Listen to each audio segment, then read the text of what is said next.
Цішыня яблыневага саду сёння парушаная гукамі метранома. На мемарыяле «Чырвоны бераг» сабрались тыя, для каго гістарычная памяць не проста словы. Сярод сотняў удзельнікаў мітынгу школьнікі з усёй Гомельшчыны. Шасцікласнік Дмітрий Прушкоў ужо бываў тут на экскурсіі, але сённяшні візіт для яго стаў асаблівым. Хлопчык падрыхтаваў творчае выступленне і прачытаў ля помніка верш уласнага сачынення. Я это писал в 3 классе, я вдохновился, сидел и решил написать про любовь, о том, как я люблю свою родину. Я отразил там гордость за свою страну, за своих предков. У меня все прадеды и прабабушки на войне воевали. Все получили медали, ордена.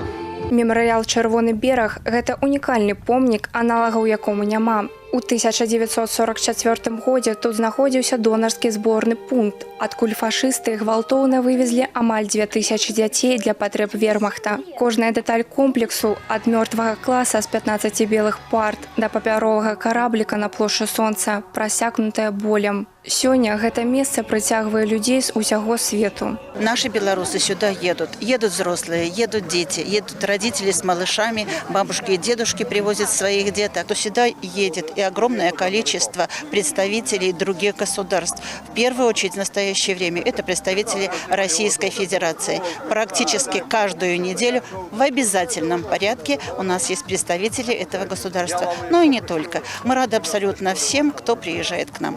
У Дзень абароны дзяцей мемарыял аб'яднаў прадстаўнікоў мясцовай улады, працоўныя калектывы, грамадскія арганізацыі і моладзь. Мітынг «Рэквіем» суправаджаўся кранальнымі творчымі нумарамі, якія сімвалізуюць перапыненыя дзіцячыя мары.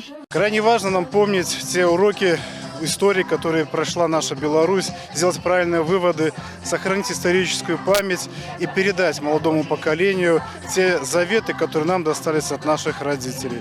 З вышыні птушынага палёту мемарыял «Чырвоны бераг» выглядае як яркае сонца, прамяні якога разыходзяцца скрозь каляровую плітку. Але гэта сонца назаўжды засталося халодным для тысяч дзяцей, якія загінулі ў гады вайны. Іх галасы працягваюць гучаць у памяці нашчадкаў, нагадваючы пра тое, які крохкі свет і як важна яго абараніць. Вікторыя Шахварыстава, Уладзіслаў Казлоў, тэлерадыёкампанія «Гомель».